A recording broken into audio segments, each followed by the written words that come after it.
Voy a platicarles un poco sobre los proyectos y las líneas de investigación que hemos desarrollado en el grupo de bioprocesos, que es en donde he estado trabajando todos estos años.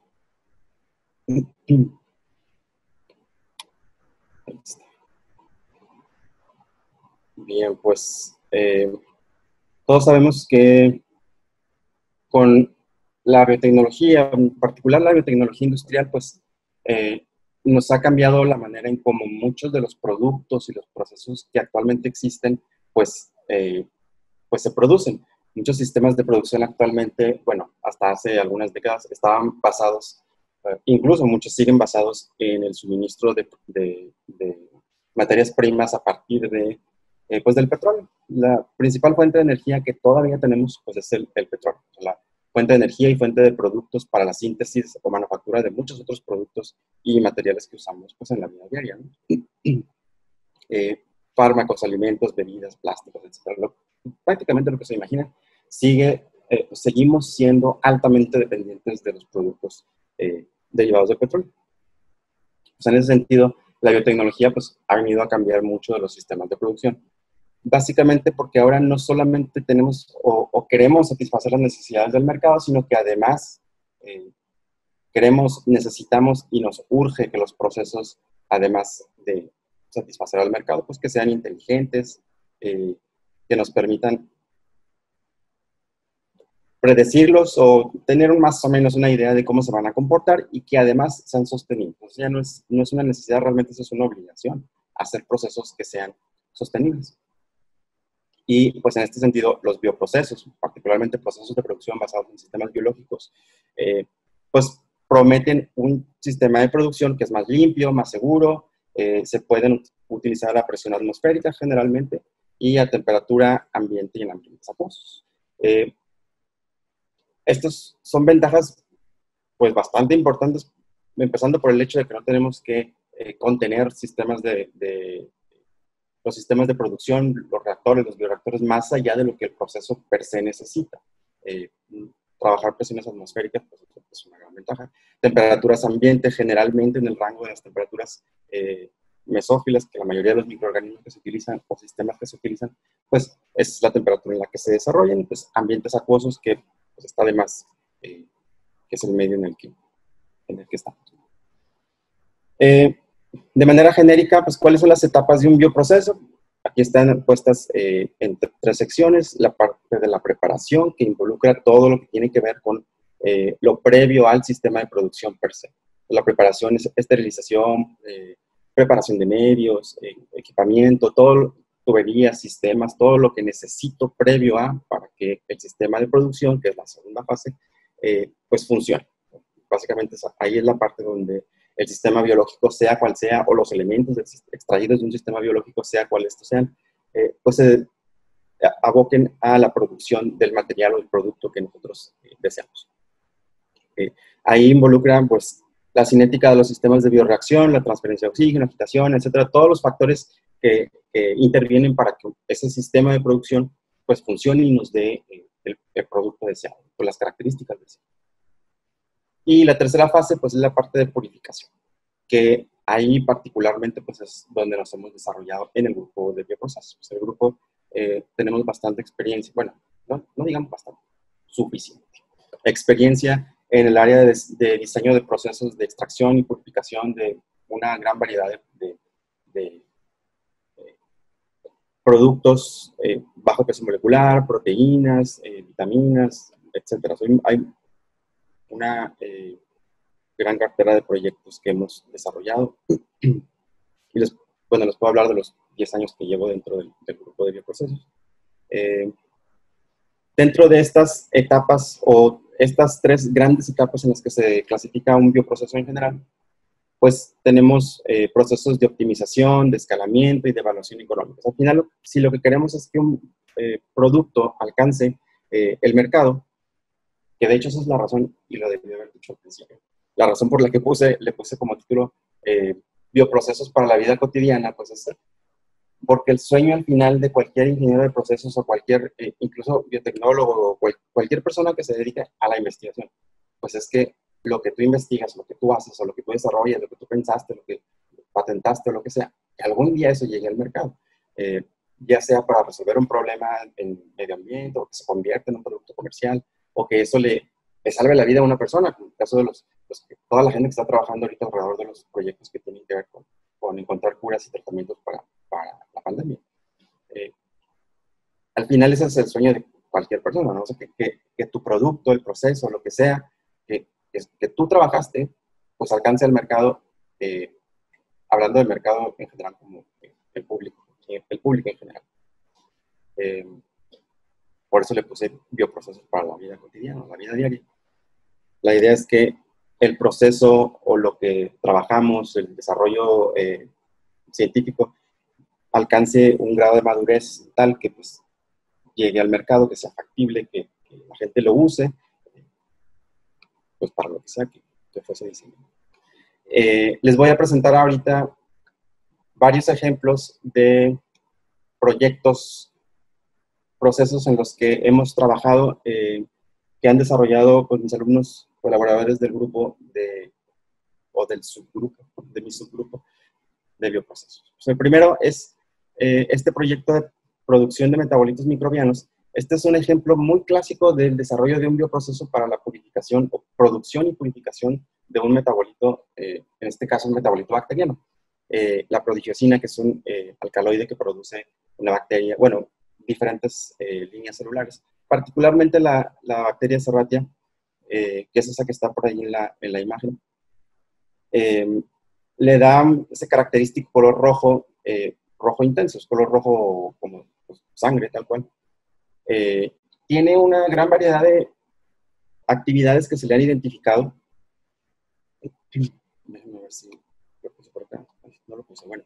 Se han identificado actividad anticancerígena, antibacterial, incluso tiene actividad contra malaria, contra diferentes bacterias y virus.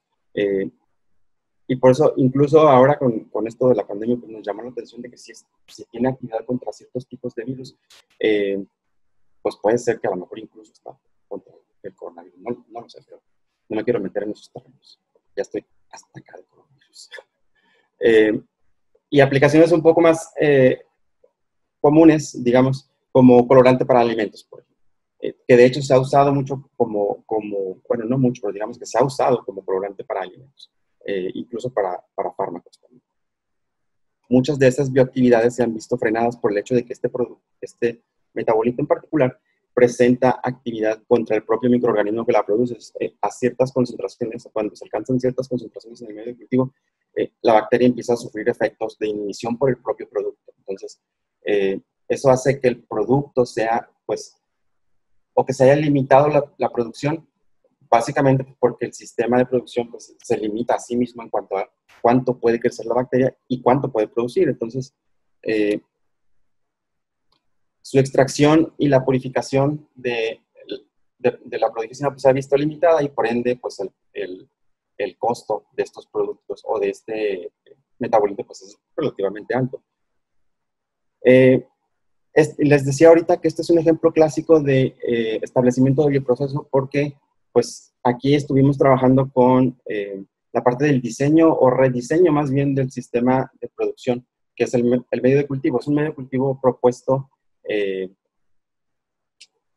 básicamente lo que hicimos fue cambiar las fuentes de carbono y nitrógeno o modificar fuentes de carbono y nitrógeno y probarlas en diferentes concentraciones, diferentes niveles, un diseño factorial, un ejemplo clásico de rediseño de un medio de cultivo. Que van a decir, bueno, la estrategia a lo mejor no es tan novedosa en ese sentido, pero en este caso lo que buscábamos era sustituir los componentes del medio de cultivo que tradicionalmente se recomienda para esta bacteria, porque a la hora de querer producir eso a niveles piloto o incluso a niveles industriales, la fuente de carbono sugerida, que era el glicerol, pues es bastante caro. O sea, el medio de cultivo resultaba muy caro. Aquí estuvimos explorando diferentes fuentes, tanto de carbono como de nitrógeno, y al final, si mal no recuerdo, creo que aquí se llegó a la conclusión de que las fuentes de carbono y nitrógeno de cacahuate y soya eran las mejores para incrementar la producción de prodigiosina. Esto es simplemente trabajando el medio de cultivo, en concentraciones, niveles y diferentes formas. La segunda fase fue pues, tratar de establecer cómo, si ya tenemos un sistema con un medio de cultivo que es óptimo, que funciona bien o que produce más, ¿cómo le hacemos para evitar la principal restricción que tenemos para la producción de prodigiosina, que es inhibidor para la propia bacteria? Entonces, aquí se nos ocurrieron diferentes estrategias y Andrés estuvo trabajando con sistemas de extracción de 2 fases, que es una técnica de la que tenemos, pues, ahí sí puedo decir bastante experiencia. Estos sistemas de 2 fases no son acuosos, son un sistema de 2 fases, líquido-líquido, la fase acuosa compuesta por el medio de cultivo, por la bacteria y todo lo que produce la bacteria, y la fase, en este caso, una fase orgánica. Bueno, estuvimos probando diferentes tipos de fases de extracción. La que resultó con mejores resultados fue una fase orgánica, que es básicamente aceite mineral. Y pues el aceite mineral es un medio de extracción que resultó bastante eficiente a concentraciones relativamente bajas y pues como se han de imaginar, el aceite mineral pues es bastante barato.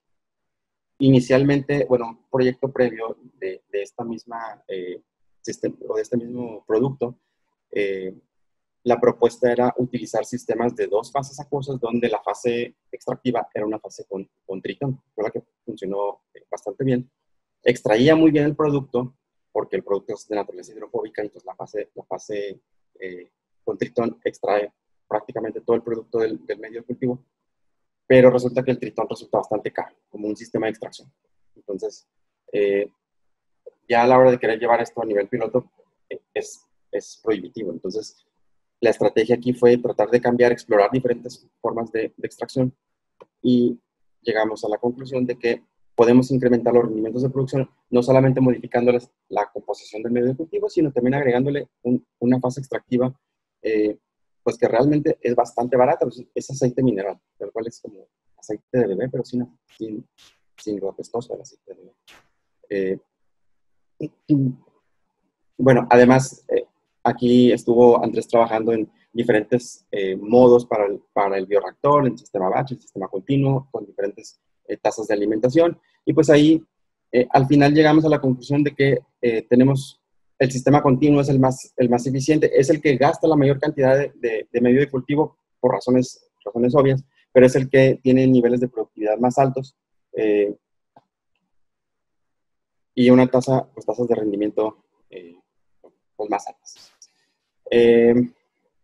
Aquí, como pueden ver, esta es una imagen del sistema que estuvo utilizando Andrés para la producción de la prodigiosina. Si lo ven, la verdad es que no es de hecho, no es nada elegante. Un bioreactor es un armatoste lleno de cables y tuberías, motores por todos lados, sistemas de agitación, enfriamiento, calentamiento, etcétera, etcétera. Entonces, realmente un bioreactor no es una... bueno, quizá para alguien más ingenieril que yo, sí puede ser un sistema bastante elegante. Para mí no lo es. Si yo veo un bioreactor, veo un montón de cables y tuberías que todas tienen sentido, pero no es elegante. Sin embargo, a pesar de eso, es una solución bastante práctica. Tenemos un sistema controlado de producción con un medio de cultivo que está optimizado, que funciona. De hecho, es novedoso porque estamos utilizando como fuentes de carbono y nitrógeno, fuentes materiales que pueden ser incluso de desecho, no utilizar fuentes que se utilizan para alimentos, pues. En este caso para la composición del medio de cultivo, y estamos usando un sistema de extracción in situ que además pues previene el efecto negativo de la producción del propio producto, que es la inhibición del microorganismo. Entonces, aquí les decía, este es un ejemplo clásico de establecimiento de un bioproceso para la producción y recuperación de un metabolito, en este caso un metabolito secundario, bueno, reportado como metabolito secundario. Ese es otro de los hallazgos que encontramos con este trabajo. En realidad no es un metabolito secundario como se reporta, pero eso es materia de otra discusión. Ejemplos de bioprocesos de la vida cotidiana. Pues aquí me encontré buscando así entre un montón de procesos tradicionales. esta propuesta, esta es la propuesta de un bioproceso para la producción de la proteína quinasa A, que es uno de los tratamientos para la fibrosis cística. Y digo, no sé, afortunadamente o desafortunadamente es un proceso de la vida cotidiana, y digo afortunadamente pues porque hay un proceso para la producción de algo que puede ser, que es útil para el tratamiento de una enfermedad, desgraciadamente pues porque es una enfermedad pues, que afecta a mucha gente. Y desgraciadamente pues es un proceso de la vida cotidiana. Como pueden ver, pues hay una gran cantidad de operaciones unitarias. Cada una de estas es una operación unitaria que se tiene que realizar desde partiendo de la línea celular o del cultivo o del subcultivo que se tenga, guardar inóculos, las diferentes escalas de fermentación a las que se tiene que llegar, después los procesos de recuperación primaria, centrifugación, filtración, recolección, etcétera. Todo esto pasa a los sistemas de purificación. Los sistemas de purificación pueden ser purificación primaria, purificación secundaria, purificación ya para el pulimiento. Pues. Y aquí tienen, en este caso o en este ejemplo, hay una serie de cromatografías o una secuencia de cromatografías o de procesos de purificación que hacen que al final pues, el proceso sea bastante costoso. Ahorita, esto es así un diagrama genérico de un bioproceso para la producción de una proteína terapéutica. El caso anterior pues era particularmente para la proteína quinasa.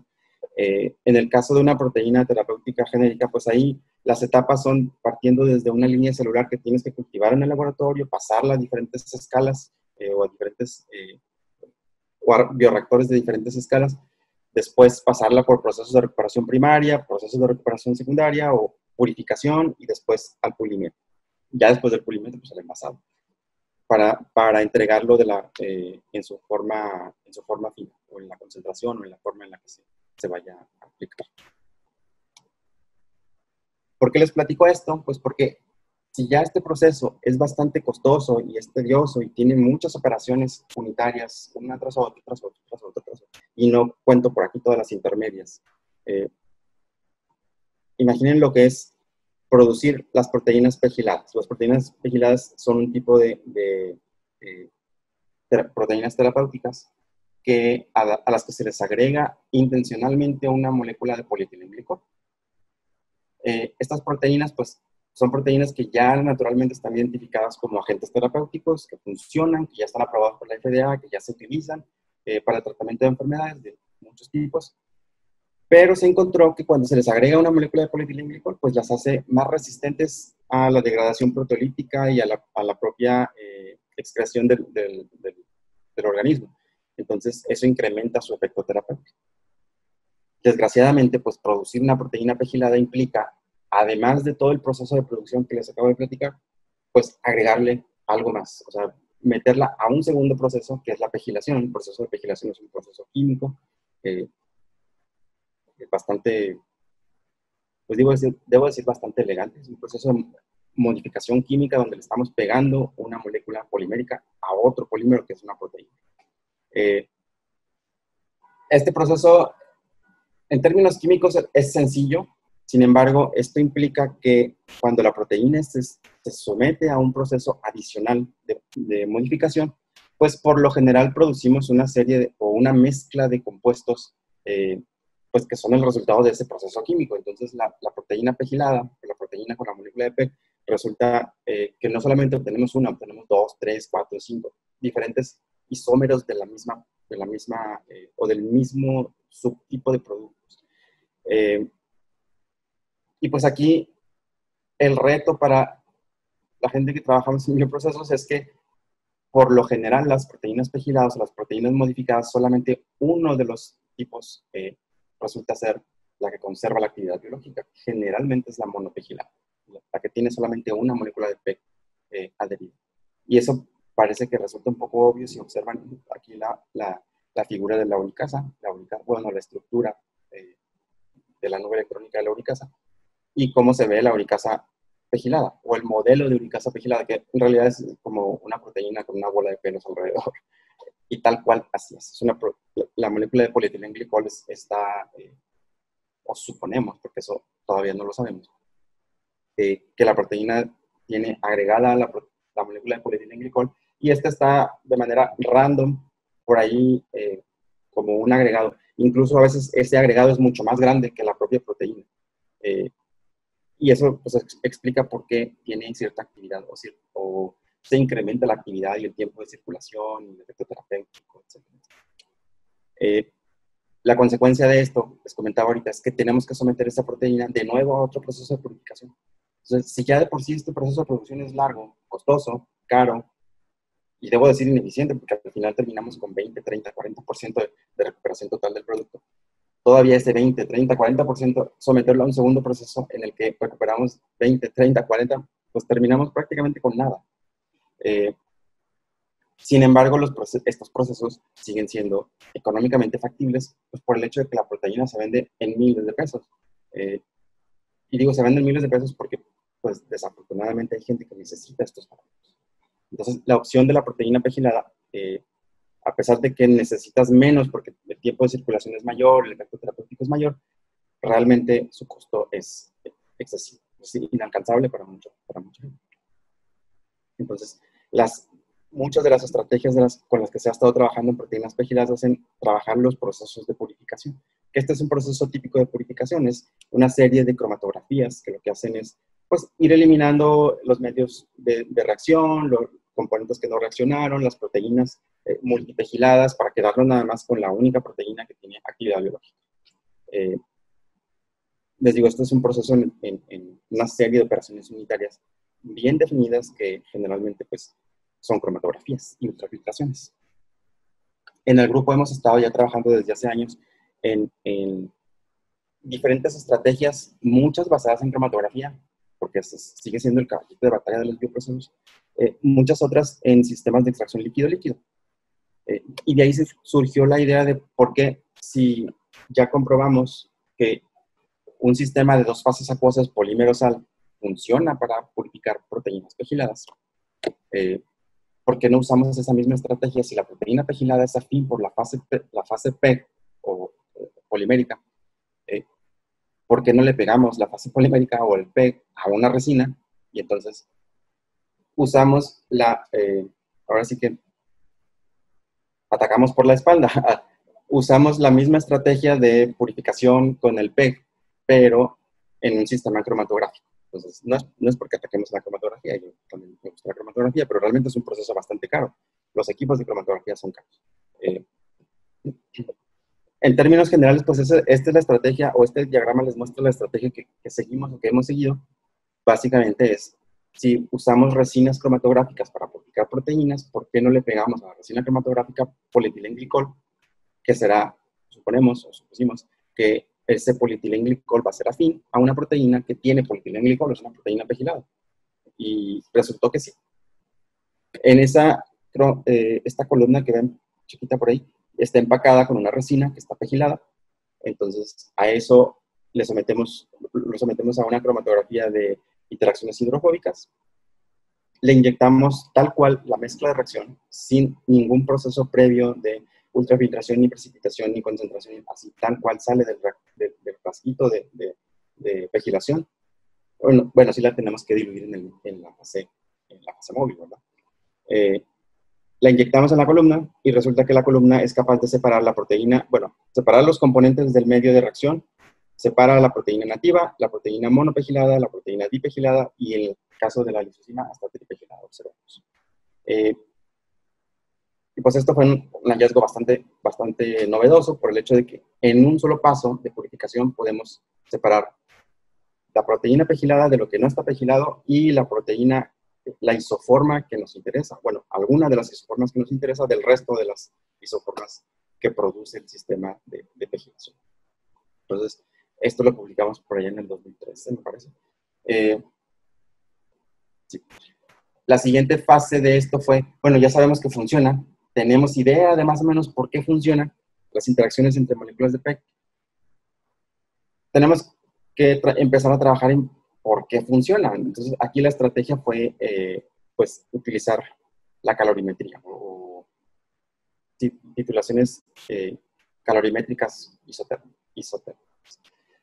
para calcular las energías de interacción, que básicamente es explicar termodinámicamente lo que ya estamos observando en un cromatograma. Entonces, si algún día queremos que este proceso llegue al estado de madurez en el que pues se convierte en un bioproceso de la vida cotidiana, pues tenemos que poder explicar, no nada más saber probar que funciona, sino probar por qué funciona.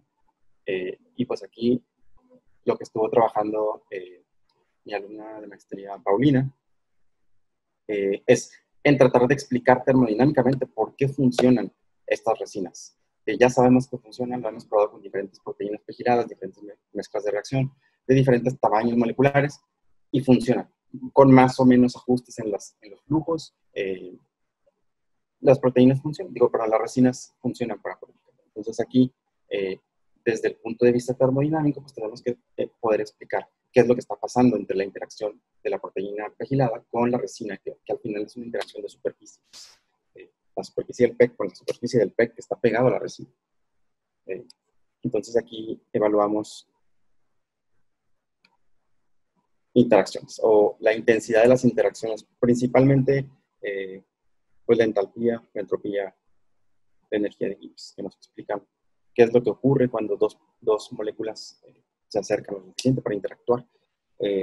Y muchos de los valores que obtuvimos, de hecho no muchos, todos los valores que obtuvimos en estas titulaciones isotérmicas resultaban coherentes con lo que estábamos observando en los cromatogramas. Aquí observamos tiempos de retención, una secuencia de proteína nativa, mono, dipegilada, que tenía sentido con los valores termodinámicos, tanto de la entropía como de la energía libre de Gibbs. Estas gráficas que ven por aquí, bastante, pues debo decir, bastante bonitas. Le tomaron meses a Paulina hacerlas. Y no porque no supiera cómo, porque realmente es un proceso bastante fino, porque el nivel de interacción, pues, es a nivel molecular. Estamos midiendo la energía liberada o la energía requerida para que una proteína interactúe con otra, o con otra molécula. Más bien, una proteína interactúe con una superficie, con otra molécula de polietilenglicol. Entonces, la cantidad de energía que se produce o que se libera en ese proceso es mínima. Entonces, el equipo es bastante sensible para medir energías de interacción entre moléculas. Y es bastante complicado obtener este tipo de gráficas. Entonces, llegamos aquí en que el proceso típico para producir estas proteínas pegiladas, les decía ahorita, son una serie de cromatografías. Producen la proteína, se aísla, después, este es el proceso típico de producción de una proteína. Después se hace el proceso de pegilación, y del proceso de pegilación, sin contar las operaciones previas, que aquí sí hay operaciones previas como la ultrafiltración o microfiltración, se hace una exclusión de tamaño, intercambio iónico, a veces interacciones hidrofóbicas. Por ahí se proponen diferentes secuencias de procesos cromatográficos. Y al último, una ultrafiltración. Entonces, el proceso propuesto al que llegamos nosotros fue los procesos de producción y modificación de la proteína, un solo paso de cromatografía hidrofóbica y ultrafiltración. Entonces, la ultrafiltración es para poner la proteína en el buffer en el que se empaca ya como producto final. Y al tratarse de una proteína terapéutica, obviamente tiene que haber etapas de inactivación. Bueno, otra de las líneas de investigación que iniciamos relativamente reciente es el área de sistemas de entrega controlada de fármacos. Y por aquí empezamos en el área de nanopartículas o producción de nanopartículas o sistemas de liberación de fármacos usando nanopartículas. Un alumno mío de maestría, terminó hace ya algunos años, empezó a trabajar con esta línea de investigación, una línea celular que produce nanopartículas de óxido de hierro, que son magnéticas, tienen la particularidad de que ese óxido de hierro está orientado, o más bien produce nanocristales de óxido de hierro, de magnetita, pues que funcionan tal cual como un imán. Y aquí hay algunas micrografías de Magnetospirillum. Magnetospirillum es una línea, una bacteria que produce estas nanopartículas, que las pueden ver ahí, esa cadenita de puntos negros que se ven a lo largo de la bacteria. Tal cual, pues son los nanoimanes. Bueno, no sé si Bueno, sí son nanoimanes porque son como de 100, máximo 100 nanómetros. Esas nanopartículas que se ven ahí, pues son imanes y están en cadenita, pues porque como los imanes pues tienen su orientación, se pegan unos con otros y forman esas cadenitas ahí de nanopartículas magnéticas. Estos son sistemas de producción. Originalmente se plantea que estas bacterias son bastante antiguas y se piensa que utilizan estas nanopartículas magnéticas para orientarse con el campo magnético de la Tierra. No sé para qué tendrían que orientarse con el campo magnético de la Tierra, pero bueno, pues hay muchas cosas que no sabemos.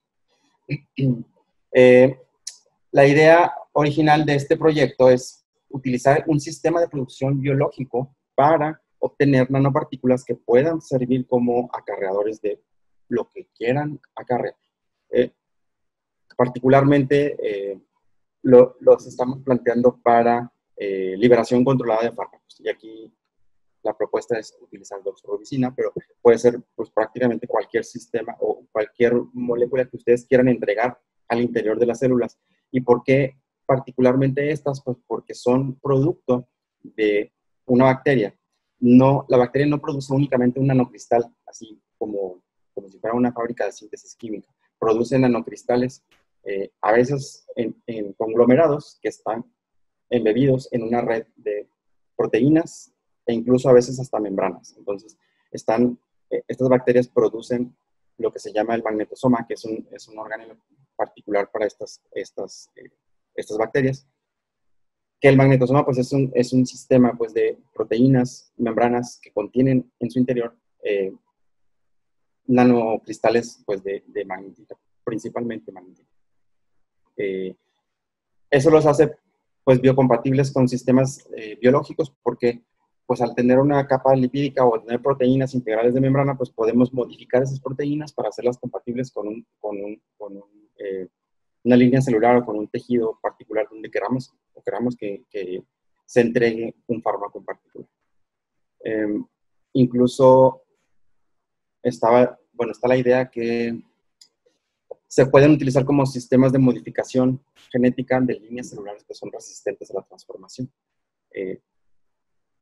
Una idea bastante sencilla es que si yo tengo una caja Petri con un cultivo celular resistente a la transformación y le agrego nanopartículas magnéticas que tienen por ahí el gen adherido a la superficie, que yo quiero introducir a la línea celular, pues lo único que hago es colocarle un imán en la parte de abajo y entonces las nanopartículas van a atravesar por fuerza magnética el tejido que quiero transformar.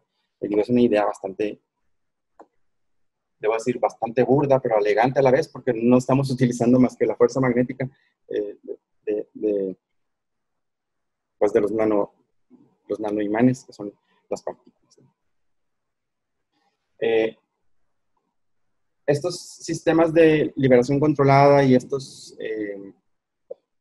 proteínas terapéuticas están pues, orientadas a la producción de fármacos o de sistemas de entrega de fármacos para el tratamiento de enfermedades. Este otro proyecto línea celular que les voy a comentar, pues me estoy viendo bastante lento en el video, no sé si es mi internet o la transmisión, pero bueno. Estos sistemas de liberación controlada que les comento y sistemas para la producción de proteínas terapéuticas están orientados al tratamiento de una enfermedad. Este otro proyecto que les comento es sobre un sistema de detección de enfermedades, o la idea es un sistema de detección de, en este caso, cáncer de próstata, que puede ser portátil, que puede ser más económico y que nos puede dar una respuesta rápida y por ende una velocidad de reacción pues, más rápida para el tratamiento de esta enfermedad. ¿Por qué en particular? Pues aquí hay mucha estadística y creo que no sé si sea realmente necesario explicar cuál es la urgencia o la necesidad de contar con sistemas de detección temprana. Pues la incidencia del cáncer en particular como enfermedad en la humanidad pues es bastante alta. Y en particular el cáncer de próstata, bueno, evidentemente afecta a los hombres, pues es un porcentaje bastante alto de la incidencia de cáncer en el hombre. Esta es la estadística del 2018, no debe ser muy distinta a la del 2019. No sé si la pandemia vaya a modificar estas estadísticas de alguna manera. Digo, porque está modificando todo, no me falta que la estadística también. Bueno, esta idea de trabajar con sistemas de detección temprana basados en la integración de dos técnicas que hemos trabajado previamente en el grupo también, que es la de, bueno, impresión 3D para otros propósitos, y microfluídica. En este caso, estamos proponiendo la integración de un sistema de microfluídica impreso, tal cual en una impresora 3D, es una impresora comercial que adquirimos para un proyecto Novus, que después de que terminó el proyecto, pues ahí estaba abandonada y entonces pues se nos ocurrió la idea de por qué no utilizarla para imprimir cosas.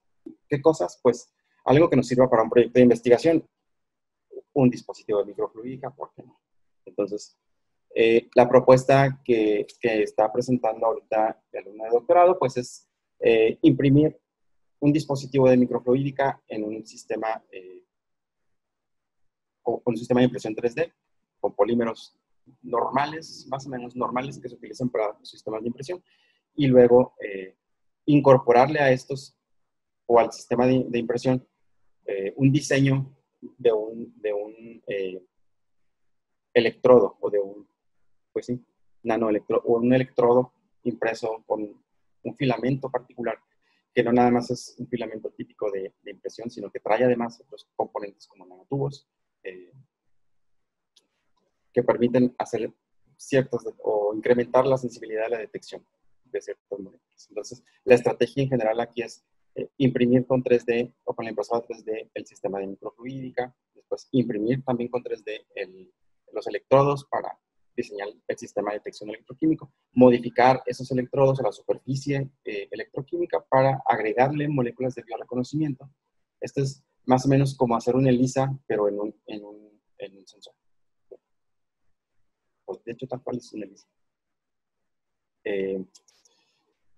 Y utilizar ahora sí la plataforma electroquímica para la detección de lo que sea que estemos colocando en la superficie modificada del biosensor. Entonces, aquí en la primera fase fue pues, trabajar con un diseño particular de una celda microfluídica a la cual se le incorpora se llaman screen printed electrodes, son pequeños electrodos que se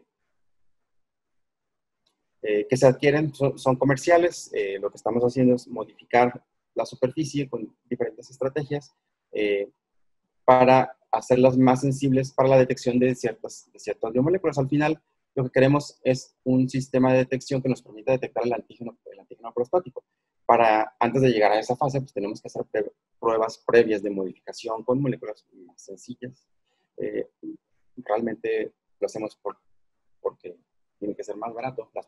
Las pruebas de sensibilidad y de funcionamiento pues tienen que ser más baratas. En la primera fase es trabajar con el sistema de microfluídico, ver aquí, como les estoy mostrando, qué ocurre dentro de la celda microfluídica una vez que pues empieza a fluir el líquido que contiene la muestra que queremos detectar. Entonces, aquí hay diferentes simulaciones de cómo ocurre pues los patrones de flujo dentro de la pequeña celda de microfluídica.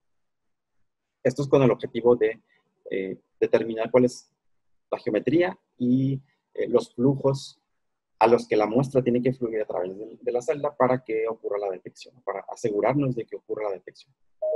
Se hacen diferentes tipos de pruebas sobre la superficie que queremos modificar y entonces aquí les muestro nada más diferencias que se han caracterizado utilizando el microscopio electrónico de barrido para ver qué es lo que le está ocurriendo a la superficie con los diferentes tratamientos que le estamos haciendo para modificarla químicamente y hacerla más susceptible a detectar moléculas o biomoléculas.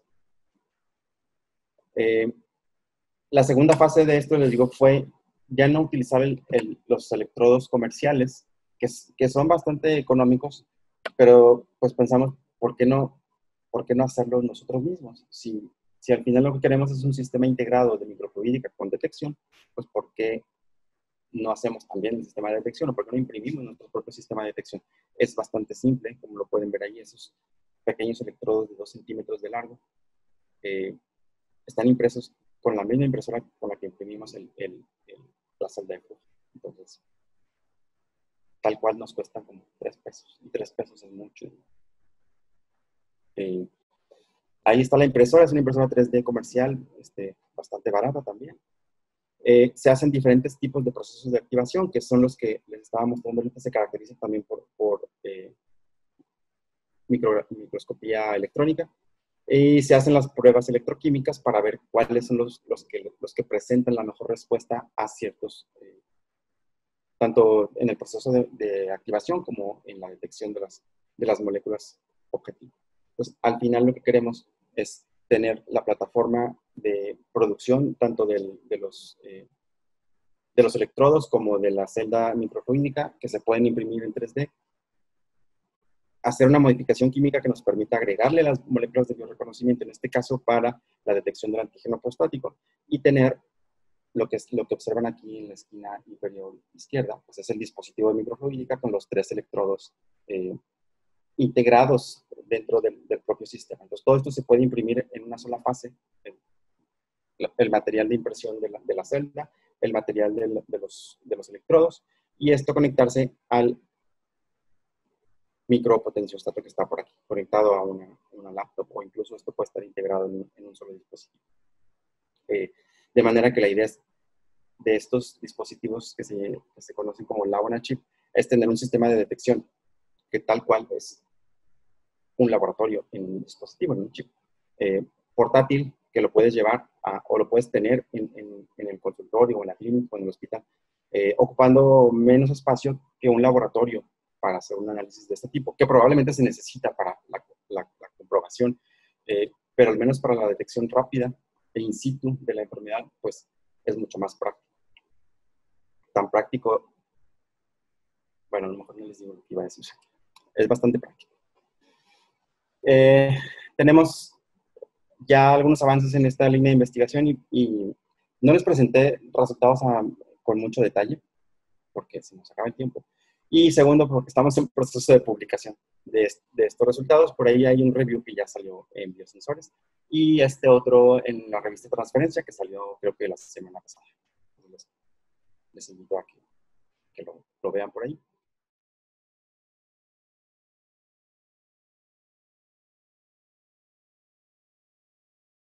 El proyecto de David pues todavía no avanza porque David está atrapado por la pandemia, igual que muchos de ustedes, alumnos del posgrado. Esperemos que se resuelva pronto. Quieres agradecerle a todos los alumnos, aquí están, y a la Mayela, que está asistente postdoctoral del grupo, porque mucho de esto que les acabo de presentar, de hecho prácticamente todo lo que les acabo de presentar son el resultado de los trabajos de investigación pues, de todos. Entonces, pues muchas gracias excelente. Muchas gracias por su atención y si tienen dudas, me las pueden hacer. No sé si las pueda resolver, pero ustedes háganlas. Pues muchas gracias, doctor Alex. Muy interesante su presentación. Ya hay algunas preguntas, pero cedo la palabra a Edgar para continuar con la sesión de preguntas y respuestas. Sí. Muchas gracias, Ana. Entonces, bueno, primero quiero preguntarle a la audiencia si alguien tiene en la punta de su lengua algo que quiera preguntar ahora en este momento, si no, para pasar a las que están escritas. Hablen ahora. ¿Hablen ahora o esperen su turno? Okay, yo tengo una pregunta. Sí. Adelante, Caleb. Bueno, primero, felicidades, doctor, es una buena presentación. Mi pregunta va relacionada hacia la parte de vigilación. ¿Cuál cree que sea el futuro de las proteínas vigiladas? Porque recientemente han salido reportes de anticuerpos anti-PEC que se están produciendo en los cuerpos y hace que la eficiencia de las proteínas vigiladas no sea tanta. Entonces, ¿cuál cree que sea el futuro de las proteínas vigiladas? Fíjate que yo creo que aún así el cuerpo, pues sí, seguramente tiene la capacidad de producir anticuerpos contra el PEG.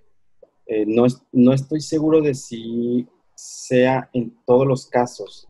Hay realmente, cuando leí un proyecto, que creo que es el de la doctora Carolina Mayor, no lo sé, que trabaja con anticuerpos contra el anti-PEG, pues, también fue lo primero que se me ocurrió, si esos anticuerpos anti-PEG pues los pueden producir contra el PEG, pues una proteína pegilada pues también es susceptible de eso. No es, ahí nada más habría que estar seguro, no sé si los regiones de reconocimiento del anticuerpo necesiten que la molécula de polietilenglicol esté en cierta configuración, porque esa es otra cosa que no sabemos. Y te soy honesto, no lo sé realmente porque no he hecho la investigación en literatura, pero no he visto mucho al respecto sobre cuál es la configuración del PEG cuando está pegado a la proteína. Y ahí tenemos varias teorías de qué forma tiene el PEG cuando está pegado a la proteína. Y eso puede afectar bastante la efectividad, de hecho afecta bastante la efectividad de las proteínas pegiladas, porque pues literalmente les cambia el tamaño, les cambia la forma, les cambia la afinidad. Entonces, ¿qué futuro puede tener eso? Yo creo que o se eliminan completamente el uso de las proteínas pegiladas, que hasta ahora no creo que la FDA vaya a prohibir el uso de proteínas pegiladas. De hecho, pues se ha incrementado el uso o la aprobación de proteínas pegiladas. Pero no estoy tan seguro de si realmente el futuro es como la respuesta a todas nuestras plegarias de tratamientos baratos, porque realmente la producción de proteínas pegiladas, aún con estas propuestas de una sola etapa de purificación, paso de purificación, aún así siguen siendo proteínas más caras que el fármaco original, sin pegilar. Aunque el fármaco original tenga una efectividad baja, pues es más barato. Así que lo mismo, pero más barato. Yo creo que van a seguir siendo utilizadas, pero probablemente para fármacos,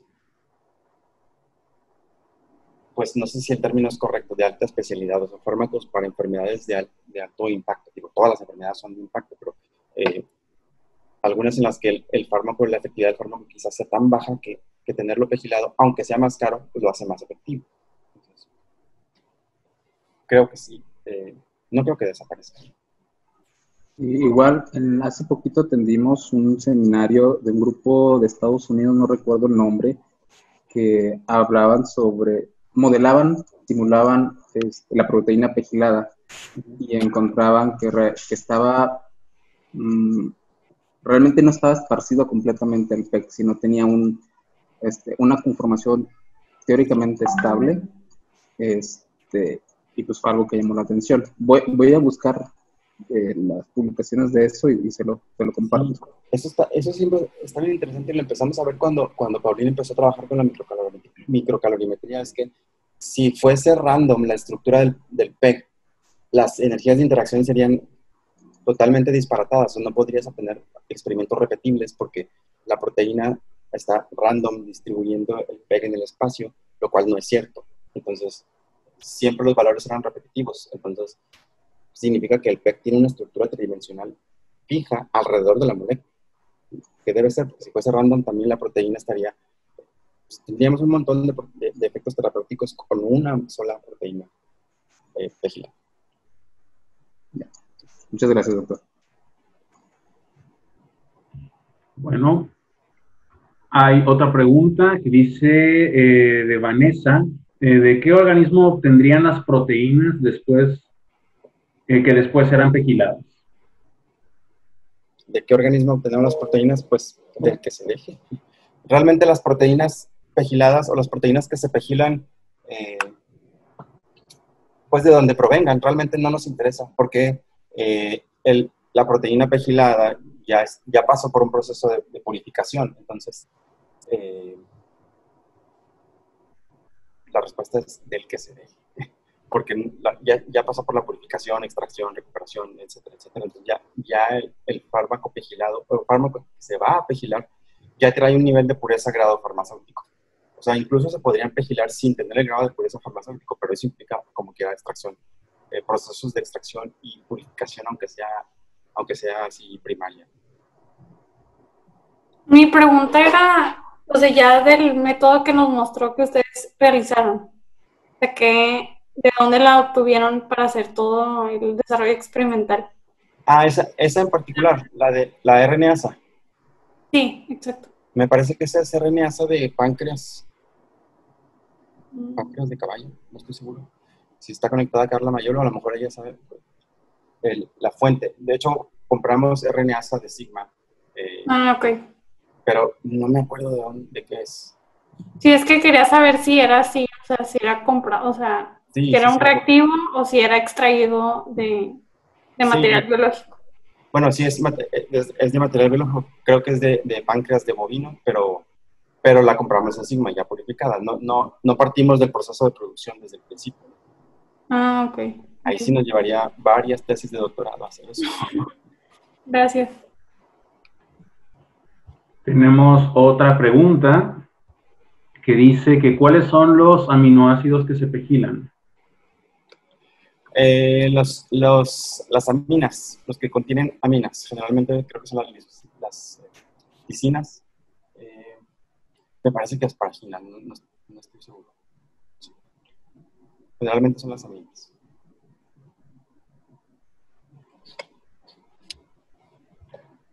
No sé si alguien más tenga alguna duda, algún comentario, alguna felicitación, alguna queja.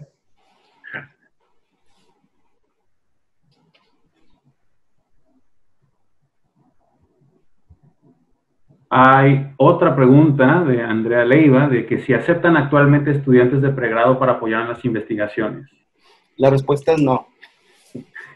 Perdón por la franqueza, pero es que ahorita no tenemos permitido aceptar alumnos de pregrado para hacer prácticas. Normalmente sí. La respuesta es sí, por supuesto, son bienvenidos. Pero ahorita por los efectos de la pandemia, ni siquiera los alumnos de posgrado están permitidos para entrar al laboratorio. Los de pregrado para los proyectos de investigación los tenemos prohibidísimos. Pero sí, dejen que pase la pandemia y son más que bienvenidos para los proyectos o participar en los proyectos de investigación.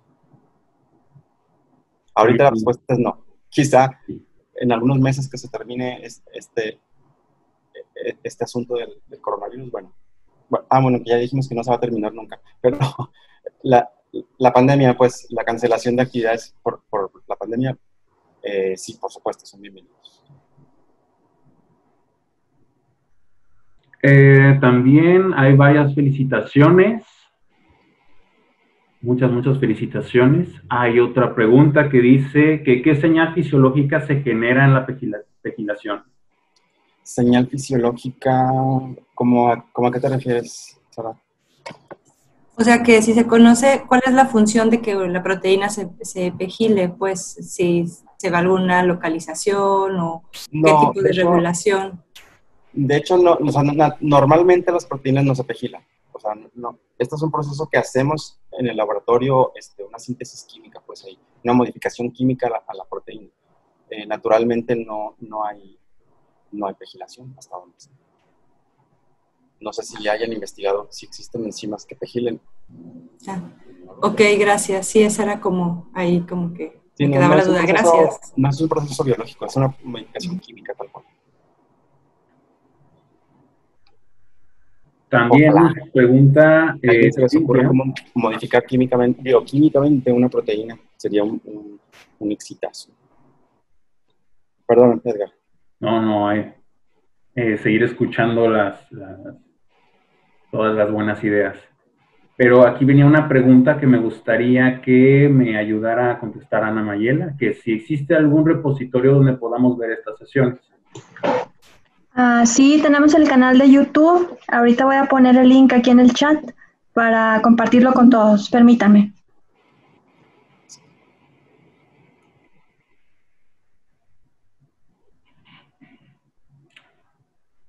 Bueno, en lo que, no sé si haya alguien más que quiera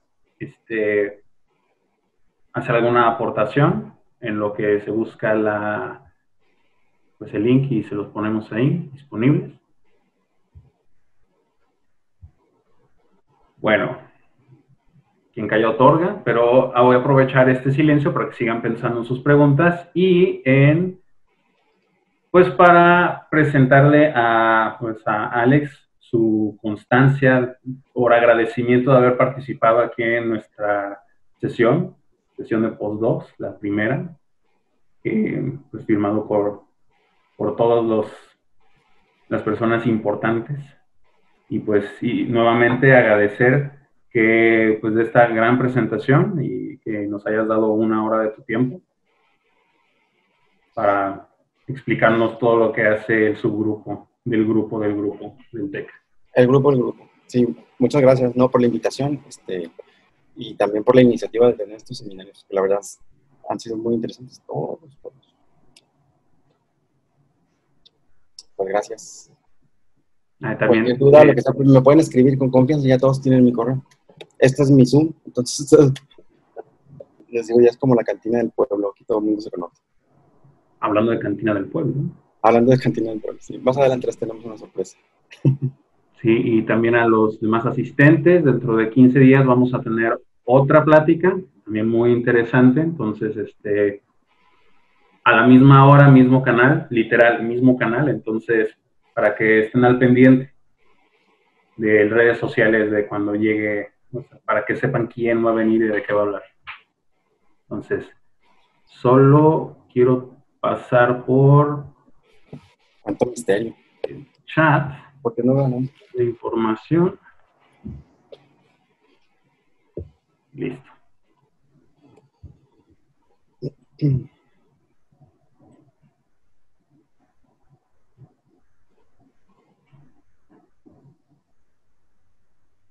Yo me quedé pensando en algo, ahora con la pregunta de Caleb, se me hizo muy interesante. Si hay... Del anticuerpo, ¿sí? Si anticuerpos anti-PEG, pues podrían aislarse esos anticuerpos y usarse para separación. Pues de hecho sería algo muy bueno para... Sí. De hecho, creo que algo de esas estrategias es lo que va, o lo que estaban proponiendo, es que no me acuerdo. Es Mirna, para separar células madre. Sí, pero de hecho sí hay, creo que son nuevos, relativamente nuevos. ¿No hay comerciales? Ahí sí no sé de dónde lo compraron, no me acuerdo quién, es que les digo, no me acuerdo quién me contó sobre eso, si fue la doctora Carla o el doctor Pepe, pero uno de ellos. Bueno, pero hacerlos, pues nada más se requieren conejitos y ganas de trabajar y salen rápido. Unos cuantos conejos o unos caballos por ahí y ya está.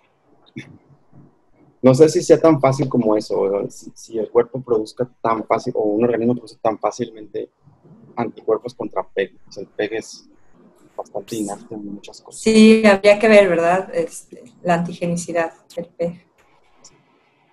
Nos acaban de compartir un link que nos lleva a un review donde vienen los anticuerpos anti-PEG.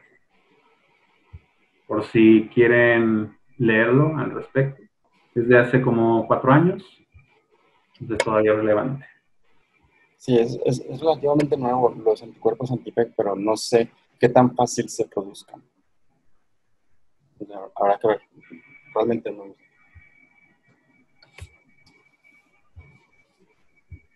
¿Ya? ¿No se quieren ir o qué pasa? Pues bueno, con esto damos terminada la sesión. Si se quieren quedar para hacerle más preguntas a Alex ya de forma más personal y sin la presión de que se grabe, pueden quedarse con confianza. Y si tienen otra cosa que hacer, también adelante, ya se pueden retirar. Y pues les agradecemos a todos por haber estado en esta sesión y los esperamos en futuras sesiones.